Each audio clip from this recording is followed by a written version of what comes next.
welcome back to our FiveStar Mortgages First Time Buyer series. We've got with us today Pavel, Tracy and Marta, and they're going to share everything they know about deposits with you, whether you should get a deposit or whether you should crack on and try and buy a house without a deposit, and how to save a deposit.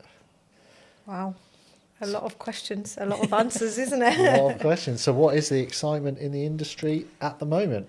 Wow, 100% mortgages are back. So you can buy a house without a deposit. And it's not just with one lender, it's few lenders now, isn't it? So I think everyone's quite excited about this. So definitely opened up more options, hasn't it? Yeah. Yeah. And as more lenders come back, I'm sure more lenders will come back. Absolutely. So tell us about the first lender, Marta, because you've actually helped a couple of clients with this, haven't you? The first lender that came back with 100% mortgage was? Skipton Building Society. Yeah. And for this one, you need to be a renter. You need to be paying a rent. However, that is it, really. You don't need any deposit. As long as you can prove that you've been paying your rent for the last 12 months, the lender is quite happy to lend you up to 120% of what you're paying at the moment. So in rent, yeah. So they are. It works. So if you're paying £1,000 a month in rent, you could take a mortgage that works out at £1,200 a month. Correct. Is what you're saying. Yeah. Yeah. So yeah, it's quite exciting. So I've done 2 recently. So there were clients that were working with small children. So obviously they were paying the rent, and it's like catch-22. Because they were paying so much in rent, they couldn't really save any deposits. So it is affordable. They had a good credit score, but the only thing that was missing was the deposit. So I think in that scenario, it's definitely something that we can help with. Yeah, cool. And we've done shared ownership. You've always been able to do 100% mortgage with shared ownership. Is anyone familiar with how that works? Shared ownership is. I've had a few first-time buyers have gone that route just because it's so much cheaper to get into the market, isn't it? Yeah. So in essence, you buy a percentage of the property. Yeah. The other percentage is owned by the housing association. Yeah. So you pay a mortgage on the percentage you buy, and then you'll pay rent on the other percentage. You can, as time goes on, you can buy more shares in that property. So you could potentially buy the entire property over time if you wanted to. It's just about chipping in kind of as and when it's affordable, I guess. But it's a really good way of getting on the market, because some people, certainly first-time buyers, they may have a deposit, they may not, but their affordability maybe isn't great because they're quite new in their employment. You know, they don't have that kind of income they need. So it's a really good option, I think, for first-time buyers, or just generally for people who are lower on income, just to get that first property. And then once you've got that, you still have the option of selling down the road, moving elsewhere, or just upgrade, upsizing those percentages, those shares that you've got in that property. So shared ownership is good for people on very tight budgets. It enables you to get Absolutely. a slightly bigger house than you might ordinarily be able to. Because you're only mortgaging a percentage of it. You don't have to be able to afford the mortgage for the entire property. You just need affordability for that percentage. Yeah.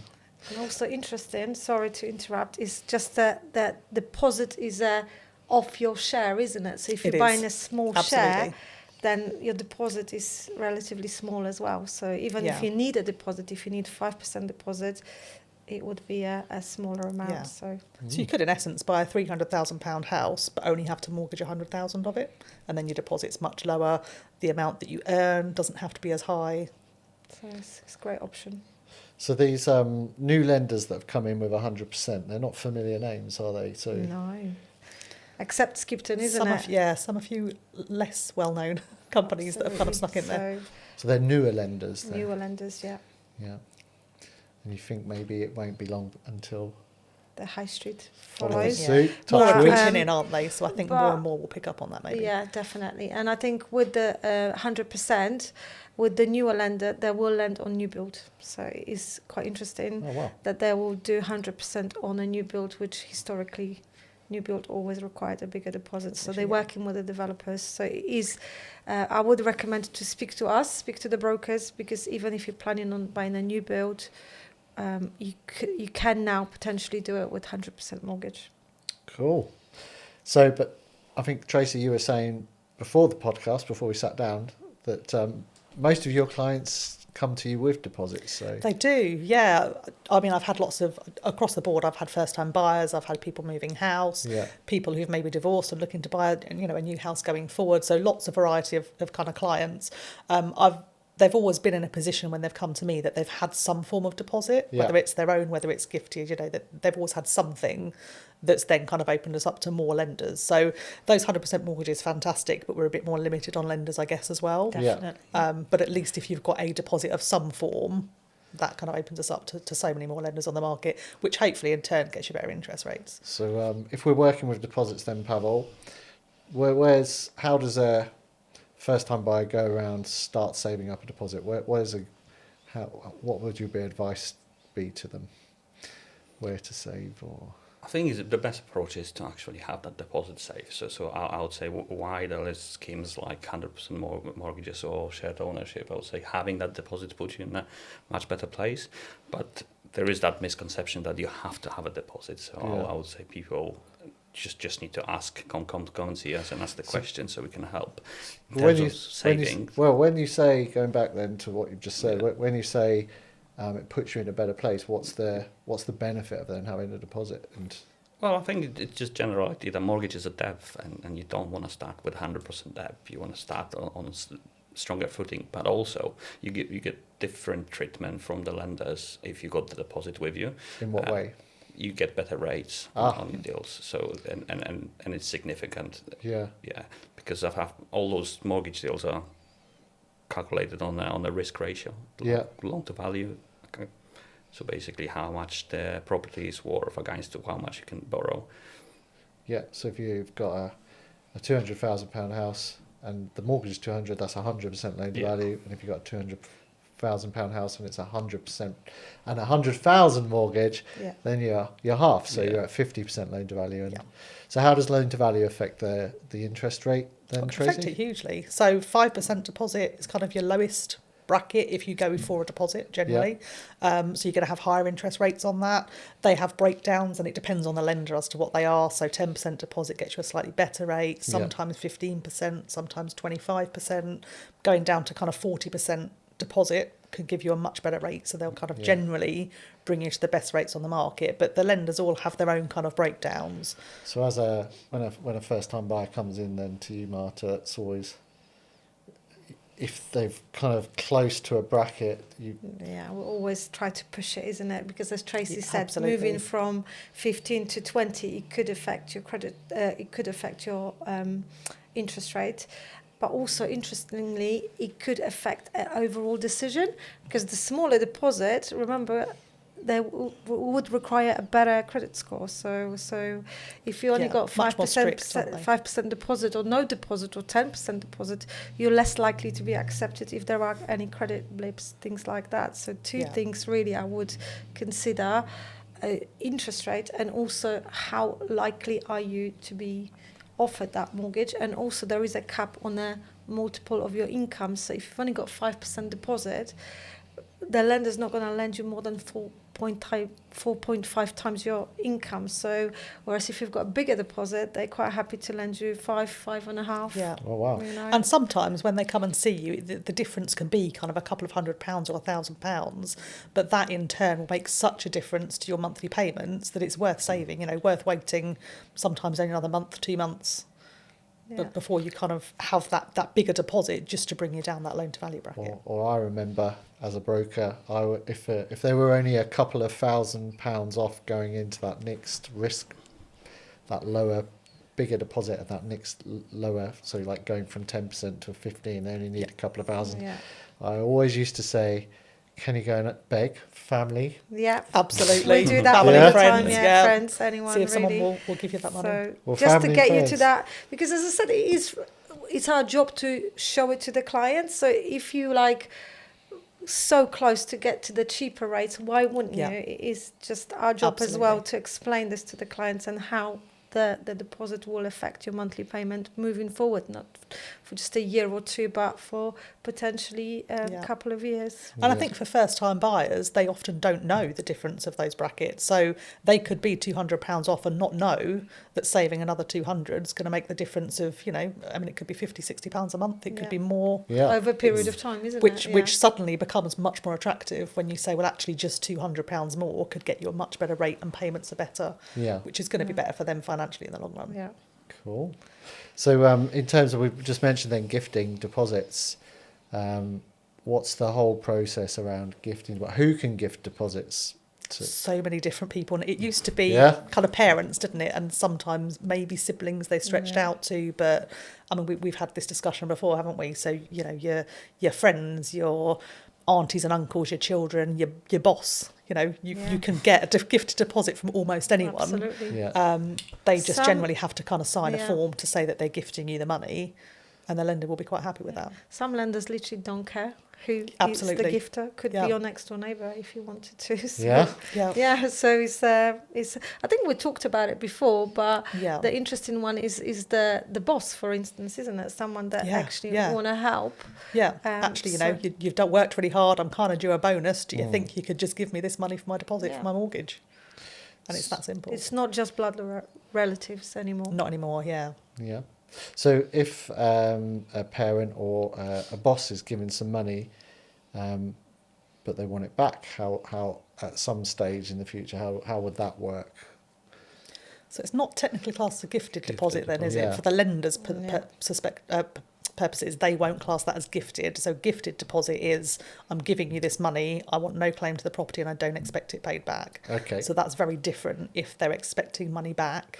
So if the house is sold, can they get it back? There are ways that they can secure that. Yeah. Yeah, absolutely. Yeah, because I know as a parent, if I was gifting £50,000 and my child was buying with a partner and the house was sold, I wouldn't want that to go into two people's pockets. I would want that to come back to the family. Absolutely. Yeah. Yeah. So how do they go about doing that? How would a parent secure against it? Second charge is one option, isn't it? Yeah. So they can basically secure a charge against the property. So if anything were to happen and the property was repossessed, the lender would be the first charge, so they would get their money back first. The parent would get their money back second. Yeah. If the house is sold, the lenders will obviously be paid off their portion, but the parents can also then claim their bit back. So it's You- just a bit more legal, You isn't had it? a lender in the office this morning telling you all about this, Martha, didn't you? About declaration of trust, yes. Well, taking a second charge and getting the money back. Yeah, definitely. As you It's just that said, security, you want isn't that it? money back, won't you? Some parents are happy to gift, some parents actually just want, and it, you know, sometimes it's, they want to protect as well. Sometimes, unfortunately, relationships don't last. So it Yeah. could be that actually they want to protect in the event that something should happen between the couple that are buying together. They may just want that guarantee then that it's not going to suddenly go out of their family Yeah. and go Yeah. to someone completely different. So it's just securing it for them, I think, if they need that Yeah. kind of confidence. And coming back to the boss lending or boss gifting, I mean, boss gifting is pretty rare, isn't it? I mean, you'd have to be a Yes. star employee. But when I was doing mortgages, Santander, and I think they still do it, they'll allow you to take a loan as the deposit, yeah? Yeah. Yep. Yep. As long as the loan is declared to them and the monthly payments are affordable with the new mortgage. Yep.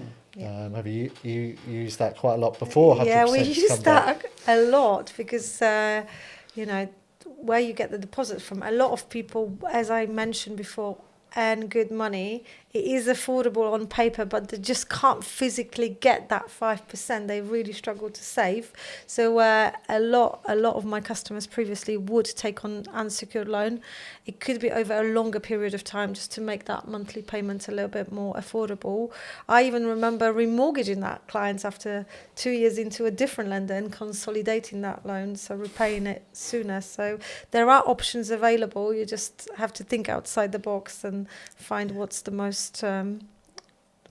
the best for your clients, basically. And it's So, knowing which lenders offer which of those alternatives, isn't it? Yeah. Because they're all very Yeah. different. So yeah, there are a few lenders now that would take deposits from a loan. So Is that? yeah, Saffron will do it as well. So there are lenders that would help the customers to do it. So So in terms of saving a deposit, you've obviously, if you're going to save, you can just save into your current account. But the LISA that's advertised, maybe we could share a bit about the lifetime ISA. Magic LISA, lifetime ISA, The lifetime ISA or the LISA. whatever they call it. Yeah. So yeah, it's great, isn't it? Pavel, So, do you know much about LISAs? Bring him into the conversation. Yeah, but briefly, I recently had a customer with that, saving account. So as far as I understand it, the scheme, you can get 25% top up from the government. That's on, right. On top of your saving. There's obviously limitation in terms of how much you can save, yearly. Which and I is think £4,000. £4,000 a Yeah. year. Obviously, no one would want someone to just drop 20,000 in there and get 25% top up. that's So each, isn't it? So yeah. if you've got a couple buying, Yeah, they can that's have quite, two licenses yeah. as well. Quite a lot. And Yeah. that adds Yeah. up, doesn't it? So- Yeah, Absolutely. 25% is So- good on there. And 25% is quite attractive because you're never going to get that from interest rate on any saving Anywhere account. else, So no. it is an option. But the drawback being, Marta, you were saying before the podcast. So you can only buy a property up to 450. So for customers living down south, they might struggle. Okay, so don't know what 450. 450 is the limit, and also you need to be less than 40 years old to open a license. I know. I was 18 devastated. They to threw it out 40. when I was like 40s, early 40s. I missed 40 the boat. plus, you missed the boat. Yeah. Because you can also use the lifetime ISA, because hence the name lifetime ISA. You can use it to save for your retirement as well as saving for a deposit. It's But good if product. you- It's good if- product yeah. because if you don't buy a house, you could save it. Carry You've on. still got that set, yeah. Yeah. But think- there is a catch with it. Oh, what's the catch, Mark? The catch is that if you take the money out of the lifetime ISA for any reason other than old age, being over 60, or to use as a first time purchase, the government asks for all that money back. Yeah. So there's quite a nasty penalty applied to the account before you get your money back. So really you should only use it for the purposes that it's designed for. That's good product. Yeah. Yeah. Very good. Yeah. That's big. 25% is huge, isn't it? Yeah. Absolutely. As I said, if you multiply it by Yeah. 2, Yeah. it quickly adds up. So And there's a minimum time you've got to have the money in before you can use it as deposit. 12 months. 12 months. And So it's really is for people that are planning ahead then. Yes, absolutely. definitely. Yeah. Yeah. That's LISA for you. That's the lifestyle. So Well, a lot of people would not have a LISA, but they just carry on saving on the savings account, Yeah. isn't it? But Yeah. for us, we just have to see where that money's coming from. So obviously, if it's on the bank That's that's account, Evidence, just isn't it? about what Yeah. I was going to come Yeah. into. What, as a first-time buyer, then, what does a first-time buyer need to bring into you as advisors to justify a deposit or to show where the deposits come from? I think the initial conversation is just to kind of describe where that money sits, and then we can advise of what actually evidence we will need, because that will be different from lender to lender, and it's really vary what documentation we will need. So before they come in, part of the Just have process a when you're having a conversation, general yeah. chat, you'd. So Tracy, if they said they've saved it up over a period of time, what would they need to bring? So lenders generally will want 3 months bank statements just to kind of evidence that. Some lenders will want to go to 6 months. I think what they like to see is to make sure that actually the money has been saved kind What of month might by a month. solicitor ask for? Solicitors will ask for bank statements as well towards the end of the process. They'll They will probably ask for also have 12 to months back up. 12 months Yeah. bank statements, yeah. And also, guys, remember, is it plausible if someone who earns 100k can potentially save, 20 during the period of 12 months, but obviously if the person's on 20,000, can they actually save 20,000? So for us, it's just not just like set in stone 3 months, that is it. It is when you look at the case, when you speak to the clients, does it make sense what they're actually telling us as well? So Yeah. And why do you ask all these questions then? What's that all about? Well, money laundering, first of all, because obviously remember deposits are checked by us, by the lender, but also by a solicitor. Yeah. So what is the source of funds? Okay. I'm not saying you You have have a regulatory requirement to. We're to- regulated by the FCA, so we need to know where that money's coming from. If it's a larger sum, it could be from inheritance, could be from savings, could be from all sorts Sale of of a sources. property, I sale had of clients who had a property. very large deposit of about 400,000, were currently renting, but actually they'd had that when they sold their property a year before. Yeah. We got details of the kind of completion statements, it evidenced that money, saw it going into the bank. That, you know, that's enough to confirm to us that actually that's legitimately then come from the sale of that property. So what if first time buyer comes in and you're gonna tell them to go and ask their parents for a deposit? What do you need from the parent? So we need to make sure the parents got the money, isn't it? In So the bank same way, statement. And evidence the same, yeah, exactly. Yeah, How yeah. has the parent got hold of that money? You know, So has that been inheritance? Has that been sale of I property? mean, Have they I saved? remember a couple of times when I was advising, and parents were really reluctant to provide their bank statements. can Why be. do I They need can to be. provide this? Yeah, I don't need to go through this. So, but Yeah. it's a requirement, it right? is a requirement, is, and yeah. we need to make sure they are from legal source. Yeah. We need the parents' ID. Yeah. And obviously a gifted deposit letter, as Tracy Gifted mentioned deposit before. letter, yeah. It is a gift. I don't want that money back, isn't it? Otherwise, But they can have it back if the house is sold, as long as the Absolutely. lender's told about this and the Yeah. lender's happy with that Yeah. type of criteria. Absolutely. It's just Yeah. being honest and upfront with a lender Yeah. to begin with at the start of that process. Working out what's going to be best for them. Yeah. And a lot of this is purely based on the rules the FCA have set down, like you say. They've kind of got a lot more strict on the kind of documentation we need to have, the evidence we need to give. Yeah. So I think it's following the rules legally. Yeah. So, Marta and Paweł, you're obviously Polish, and you help quite a lot of of your Polish community help buy houses. And even the younger ones now that have grown up here, they're potentially getting deposits from abroad. What extra hoops do we have to jump through when we're getting we have gifts to- from abroad? Yeah, so we have to make sure that we understand the language. So if it's in Polish, it doesn't have to be necessarily translated. I can verify the documents, but if I've got someone from a different country, obviously all the documents needs to be translated, but it's pretty much following the same rules. Track records, a bank statement showing that money, then obviously transfer, whichever way you transfer it. So we need to see how those funds arrive in the UK, and then again, verify the ID of the parents. It's usually needs to be notary public who certifies the parents' ID, So because the gifter who is abroad, they might need to go to a notary public and go through some checks and Absolutely, get those yeah. documents properly certified and but sent I would across say to you. do it, because the solicitor's going to ask you about exactly for the same documents. So you will need that to Yeah. continue the process. So whether the brokers ask for it first or the solicitor, at some point you will have to go through the same process of Yeah. translating potentially documents if they're not in English, certifying your ID, providing the source of funds. You're literally following the same process. Gifted deposit letter or form, depends on the lender. Some lenders got their own forms. Mhm. So Yeah. yeah. But as brokers, you help the client, you help the first time buyer Absolutely. with this, and you help Yeah. the family Yeah, definitely. and talk to the Definitely.